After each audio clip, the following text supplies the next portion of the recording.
अस्सलाम वालेकुम, आप देख रहे हैं डॉन न्यूज में मेजबान अब्दुल गफ्फार पुराना रिप्ले के एक और एपिसोड के साथ। पाकिस्तान न्यूजीलैंड के दरमियान T20 सीरीज का जनाब आज से आगाज हो रहा है और पहला मैच रात 9 बजे कज़ाफ़ी स्टेडियम लाहौर में शुरू होगा। एक दिलचस्प चीज़ है क्योंकि पाकिस्तान जब अफगानिस्तान से हारा तो उसके बाद अब पाकिस्तान की क्या कॉम्बिनेशन होगा, 11 क्या होगी। कल बाबर ने प्रेस कॉन्फ्रेंस की तो उन्होंने इंदिया दिया था कि शायद टीम की अनाउंसमेंट कर दी जाएगी। ये भी बात याद रखने की है कि पाकिस्तान न्यूजीलैंड के दरमियान ये पाकिस्तान में पहली T20 इंटरनेशनल सीरीज भी है। तनवीर बाबर ने कल बात की थी, उन्होंने जो मैं खासतौर पर इस बारे में बात करना चाहूँगा, उन्होंने कहा सीरीज टू सीरीज कप्तान जो हो रहा है सारा कुछ जितनी बात हुई, उन्होंने बड़ी अजीब बात की। उन्होंने कहा कि ये ज़रूरी तो नहीं है कि मैं हमेशा कप्तान रहूँगा। फिर उन्होंने ये भी कहा कि मैं और रिजवान जो है वो कंटिन्यू करेंगे, एक्सपेरिमेंट हम आगे जाके देख सकते हैं। आप ही क्या राय है, चूँकि बॉडी लैंग्वेज आपने प्रेस कॉन्फ्रेंस देखी होगी, आपको कैसी लगी? देखिए, ऐसा तो मुझे नहीं लग रहा था कि बॉडी लैंग्वेज उनकी वो बहुत बुरी लग रही है।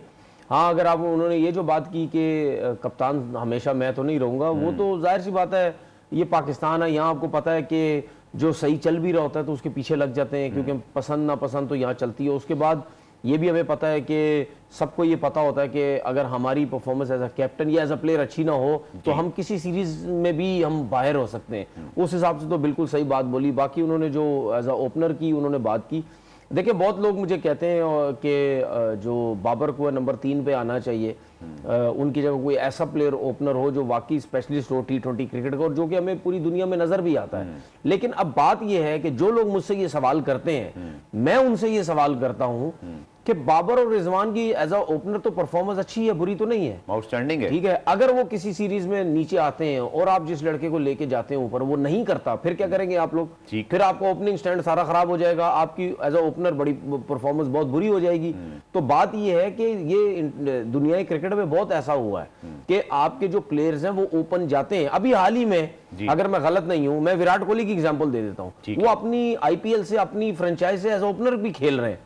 तो क्या वो मतलब वो 3 पे भी खेलते हैं, वो 4 पे भी खेले, वो वहां पे ओपनर भी खेले, तो वो रिक्वायरमेंट है, क्या वो रिक्वायरमेंट पूरी नहीं कर रहा? तो बात ये है कि हमारे जो लोग हैं वो बहुत जल्दबाजी और इन चीजों में पड़ जाते हैं कि ये क्या हो रहा है क्या नहीं हो रहा। बाकी उसने एक बात बोली, उसको जरा मतलब डिफरेंट वे में लें। उसने वो जो बात बोली कि हमारे पास जो यंगस्टर आ रहे हैं वो किसी नंबर पे भी खेल सकते हैं। पहले ऐसा नहीं होता था। पहले आपके बड़े बड़े प्लेयर, जितने बड़े लेजेंड आपके बनते हैं बैट्समैन, वो क्या करते थे? वो अपना नंबर भी नहीं छोड़ते थे। वो कहते थे जिस नंबर पे हम बैटिंग कर रहे हैं हम उसी नंबर पे जाएंगे। तो उनके टाइम भी, उस टाइम के दौर में भी दूसरी टीम्स में एक्सपेरिमेंट होते थे, लेकिन हमारी क्रिकेट में नहीं होते थे। तो ये बहुत अच्छी चीज है कि आप अगर किसी देखें, अगर हम साइम अयूब को तीसरे नंबर पे भी खिलाते हैं, वो ऑलमोस्ट एक ओपनर ही होता है, तो क्या तीसरे नंबर पे नहीं खेल सकता? अगर आप अच्छा, यही मेरा तनवीर आपसे सवाल था, क्योंकि शान मसूद भी हैं, फखर जमान भी हैं, साइम अयूब भी ओपनर हैं, इवन हारिस भी टॉप ऑर्डर में खेलते रहे, रिजवान बाबर इतने स्टैब्लिश और वर्ल्ड क्लास प्लेयर हैं। कुछ ज्यादा ओपनर नहीं है हमारे स्क्वाड के अंदर। क्या आपके ख्याल में, आप क्रिकेटर हैं, अगर साइम को, फखर को या हारिस को उनकी पोजीशन के अलावा खिलाया जाए, जैसे कि खुद बाबर ने और रिजवान ने भी एडजस्ट ही किया ना, रिजवान एक ज़माने में मिड ऑर्डर के प्लेयर थे, सो आपको लगता है कि कुछ ज़्यादा टॉप ऑर्डर के प्लेयर्स हैं और फिर इनको अकोमोडेट करना पड़ेगा? देखिए, ये चीजें नजर तो आती हैं कि अब साइम भी ओपन करता है, फखर जमान भी ओपन करता है, शान भी ओपन करता है, और अगर आप इन तीनों को, शान वर्ल्ड कप में 4 पे अच्छा खेले, अगर आप तीनों को एडजस्ट करना चाह रहे हैं मिडिल ऑर्डर में, और तीनों लेफ्ट हैंडेड है जी, एक भी राइट हैंडेड नहीं है, तो हम क्या करते हैं, हम इन चीजों के ऊपर वर्क ही नहीं करते। ये कप्तान का काम नहीं है, ये सिलेक्टर्स का काम है। ठीक है, ये आपका पाकिस्तान टीम के हेड कोच का काम है कि आपकी जो पीएसएल हो रही है या आपकी जो डोमेस्टिक हो रही है, ठीक है, हम इन दोनों से मिलके हम कोई ऐसे प्लेयर निकाले। हमारे पास तो राइट हैंडेड मिडिल ऑर्डर भी नहीं है। अगर आप वनडे में चले जाएं, वहां भी हारिस सोहेल आपको नजर आएगा, वो भी लेफ्ट हैंडेड है।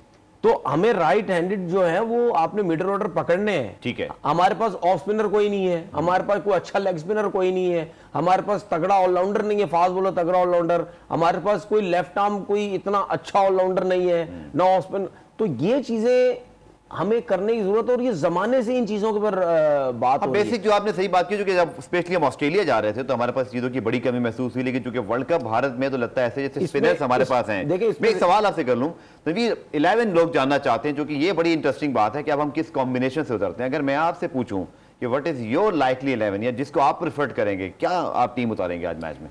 देखिए, मैं तो रिजवान हो गया, बाबर आजम हो गया, फिर साइम अयूब हो गया। फखर जमान नहीं? मैं फखर जमान के साथ नहीं जाना चाह रहा। मैं एक्सपेरिमेंट करना चाह रहे हैं आप? एक्सपेरिमेंट इस वजह से भी करना चाह रहा हूँ, ये वो वाला एक्सपेरिमेंट नहीं है यार, चल गया तो चल गया, नहीं तो नहीं। ये वो एक्सपेरिमेंट, साइम अयूब वो एक्सपेरिमेंट नहीं है। साइम एक अच्छा टैलेंट नजर आता है, और जब आप एक अच्छे टैलेंट को अपनी सीरीज में खिलाते हैं तो फिर आप उसको पूरा पूरा मौका देते हैं।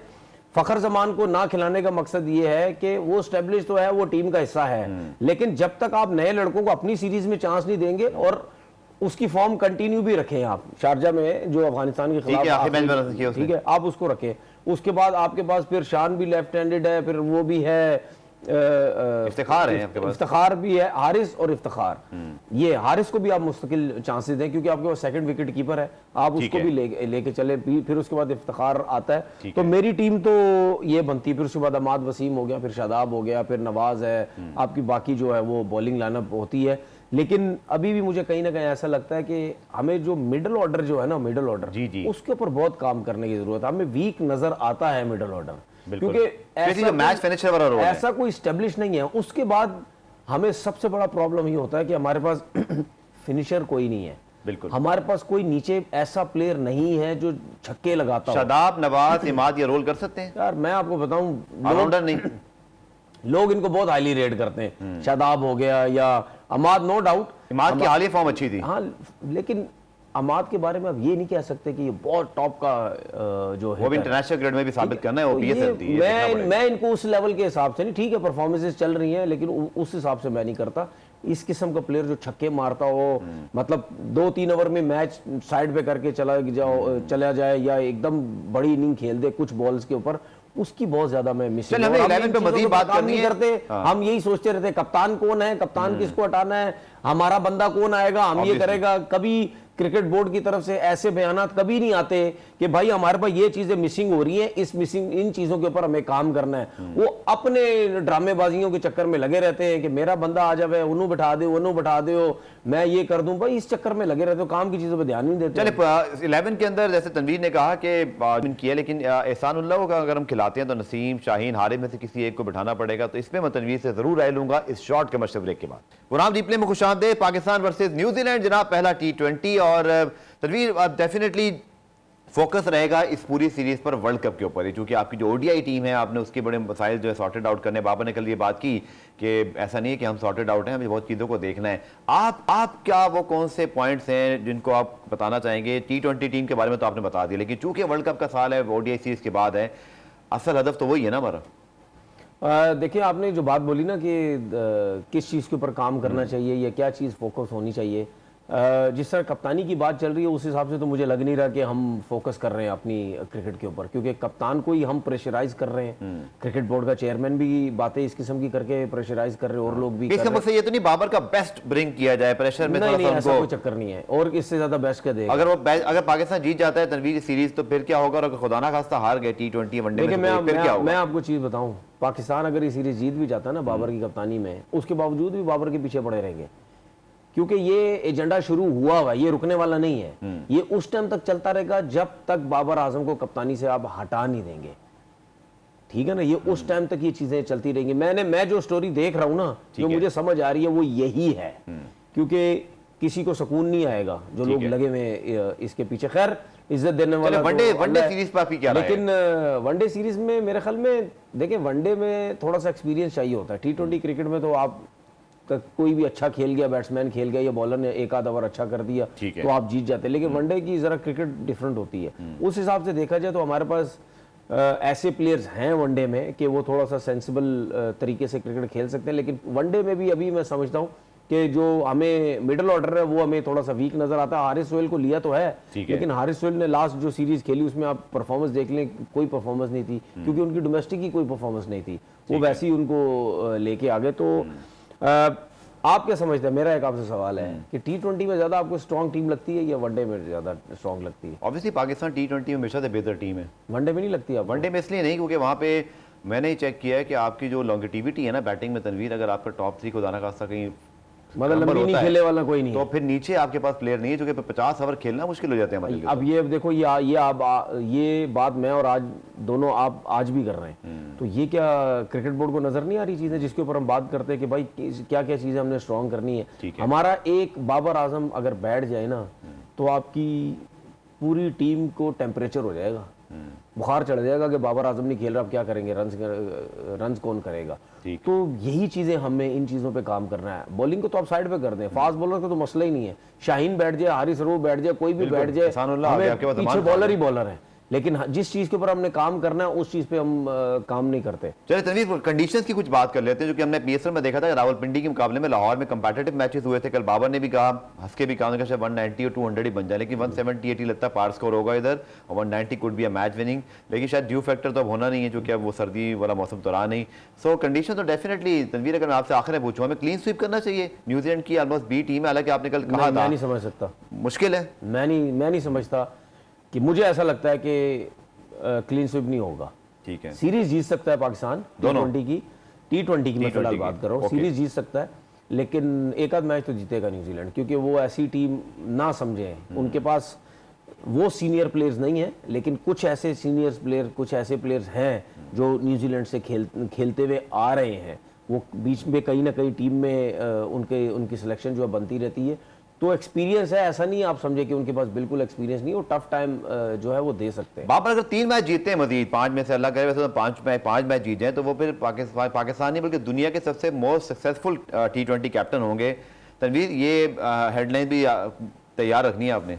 नहीं, मैं तो तैयार रखूंगा, लेकिन अगर बाबर आजम सीरीज जीत गया तो कुछ लोगों को तो एंजाइटी की टैबलेट खानी पड़ जाएगी, नींद की दवाइयां खानी पड़ जाएंगी। वो उनको तो नींद ही नहीं आएगी ये क्या हो रहा है, क्योंकि उनकी जो दुकान है वो चली बाबर आजम के ऊपर रही है। अगर बाबर आजम जीतता रहा तो उनकी तो दुकान का जो शटर है वो तो बहुत जल्दी बंद हो जाएगा। चलिए आखिर में मेरे पास चूंकि एक मिनट बचा है, दुकान का आइडिया उनको वैसे है बहुत। हाँ, चलिए लास्ट क्वेश्चन आपसे। चूंकि T20 सीरीज है, वर्ल्ड कप अगले साल है तनवीर, और फिर 5 वनडे मैचेस भी हैं, 10 मैचेस इकट्ठे तो कोई प्लेयर नहीं खेलना चाहेगा। हमें स्मार्टली यूज करना चाहिए अपने प्लेयर्स को, स्पेशली अगर हम पहले 2-3 मैचेस जीत जाते हैं T20 के, तो फिर हम थोड़ा एक्सपेरिमेंट और बढ़ाएं, फिर हम शायद साइम को भी ऊपर ट्राई करें, हारिस को कहीं खिलाएं। आपके ख्याल में ये अप्रोच होनी चाहिए हमारी? यार मेरी नजर में अपनी सीरीज में भी आप ये काम करोगे तो इसका मतलब ही आप डर रहे हो। अपनी होम सीरीज में भी ये चीजें नहीं सोचनी चाहिए कि जी 2-3 मैच जीत के सीरीज को सेव किया। फिर एक काम, वो काम कैसे सीखोगे आप जिसमें आप सेफ करके काम कर रहे हो? ठीक है, हमेशा दिलेर तगड़े अच्छे फैसले। आप ये कह रहे हैं कि आज से एक्सपेरिमेंट करना चाहिए थे? हाँ, तो और क्या, मुश्किल फैसले आप उसी टाइम ही करते हैं जब मतलब यानी जब स्टार्टिंग होती है कोई चीज, उसमें आप मुश्किल फैसले करके आप हारेंगे तो हार के आप सीखेंगे। लेकिन जब इजी काम हो रहा है उसमें क्या आप सीखेंगे? तो साइम अयूब हो गया या एहसानुल्लाह हो गया, ये और जो प्लेयर मोहम्मद हारिस है, वो चले खेल रहे हैं, लेकिन वो भी ऐसा प्लेयर है कि आप उसको भी थोड़ा सा चांस दें, और क्योंकि वो नया है।